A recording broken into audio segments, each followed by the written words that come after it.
ஆண்டவரும் அருமை இரட்சகருமா இருக்கிற இயேசு கிறிஸ்துவின் ஆச்சரியமான நாமத்தில் தினமும் கர்த்தருடைய சத்தத்தை கேட்டுக்கொண்டிருக்கிற என்னுடைய பிள்ளைகளை வாழ்த்துகிறேன், ஆசீர்வதிக்கிறேன். நீங்கள் ஆசீர்வதிக்கப்பட்டவர்கள். இந்த நாளிலும் கூட கர்த்தர் உங்களை பார்த்து சொல்கிற ஒரு வார்த்தை, நமக்காக இன்று ஒரு காரியம் செய்வார்.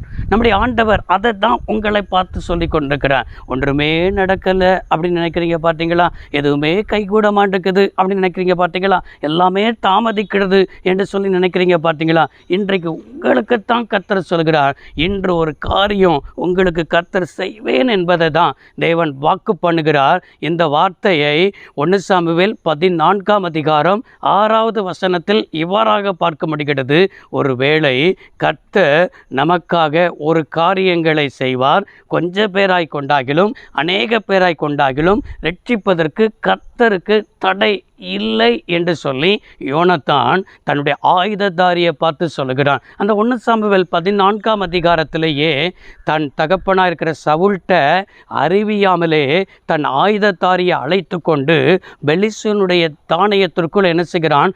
தைரியமாய் நுழைவதற்கு பெலிஸ்தீனை நோக்கி அவன் கடந்து செல்கிறான். பெலிஸ்தியர்கள் கடற்கரை மணல்தனையாக இஸ்ரவேலர்களை சுற்றி பாளையம் இறங்கி இருக்கிறார்கள். ஆனால் ஜனங்கள் எல்லாரும் காடுகளிலேயும் மலைகளிலேயும் குகைகளிலேயும் முட்காடுகளிலேயும் என்ன செய்கிறார்கள்? காத் தேசத்திற்கும் யோர்தானை கடந்து என்ன செய்து விட்டார்கள்? பெலிஸ்தியர்களுக்கு பயந்து ஓடிக்கொண்டிருக்கிறதான இந்த நிலையில் சவுல் கூட யுத்தத்திற்கு போகாத நிலைமையில் யோனத்தான் அவனும் அவனுடைய ஆயுததாரியும் தான் பெலிஸ்தியனை நோக்கி என்ன செய்கிறார்கள்? கடந்து போகிறார்கள்.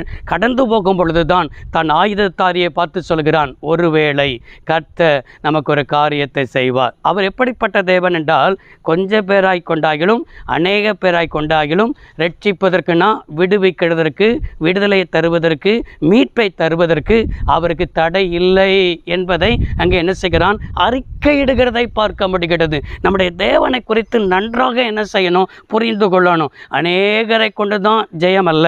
2 பேர் கூடி ஜெபம் பண்ணாலே அங்கே நான் வருவேன், அவருடைய ஜெபத்துக்கு பதில் தருவேன் என்று சொன்ன ஆண்டவர் அல்லவா? உங்களுடைய வாழ்க்கையிலையும் நீங்கள் அந்த யோனத்தானுக்கும் ஆயுதத்தாரிக்கும் இருந்ததை போல ஒரு மனம் உங்களுடைய வாழ்க்கையில் இருக்கும் பொழுது, ஒருமனப்பட்டு ஆண்டவர்கிட்ட ஜெபம் பண்ணும் பொழுது, ஒருமனப்பட்டு குடும்பத்தில் நீங்கள் காத்திருக்கும் பொழுது, கர்த்தர் சத்துருக்களை மேற்கொள்வதற்கு கர்த்தர் பலனை ஆண்டவர் தருவார். நீங்கள் கணவன் மனைவியில் 2 பேருமே ஒருமனப்பட மாட்டேங்கிறீங்க.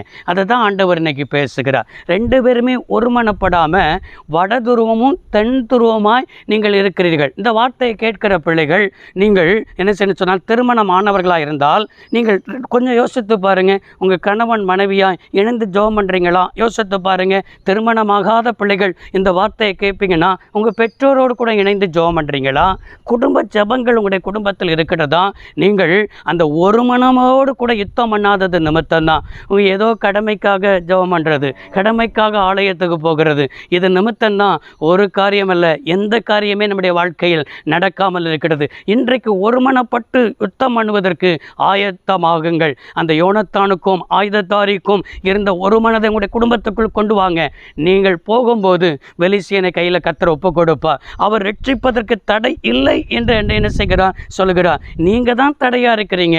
நீங்கள் தான் அநேக காரியத்திற்கு தேவன் குறுக்கிட முடியாத அளவுக்கு தடையாக இருக்குது. இன்றைக்கு உங்களை ஒப்பு கொடுங்கள். இன்றைக்கு ஏதோ ஒரு காரியங்கள் உங்களுக்கு நடக்கத்தான் போகிறது. ஏதோ ஜபித்து கொண்டிருக்கிற காரியத்திற்கு, காத்து கொண்டிருக்கிற காரியத்திற்கு, வாஞ்சித்து கொண்டிருக்கிற காரியத்திற்கு, ஏக்கத்தோடு இருக்கிற காரியத்துக்கு ஒரு அற்புதத்தை நான் செய்ய போகிறேன் என்பதை தான் கர்த்தர் தீர்க்கமாய் பேசியிருக்கிறார். எனவே ஜெபம் பண்ணலாமா? இந்த வார்த்தைக்கு ஒப்பு கொடுத்து, சர்வ வல்லமை உள்ள தேவமே, அருமை தகப்பனே, இந்த வார்த்தை எங்கெல்லாம் கேட்கிறார்களோ கேட்கிற பிள்ளைகளுக்கு அந்த யோனத்தானுக்கும் ஆயுதத்தாரிக்கு இருந்த அதே ஒரு மனதை தந்து, ஆண்டவரே ஒரு காரியத்தை நமக்கு இன்றைக்கு செய்வார் என்று யோனத்தான் அறிக்கையிட்டது போலவே பெலிஸ்தியனை அவருடைய கைகளில் தேவன் ஒப்பு கொடுத்து, அதே போல கர்த்தருடைய பிள்ளைகளுக்கு செய்வீராக. இயேசு இரட்சக நாமத்தில் வேண்டி கேட்கிறோம் நல்ல பிதாவே, ஆமென். கர்த்தர் ஆசீர்வதிப்பாராக. God bless you all.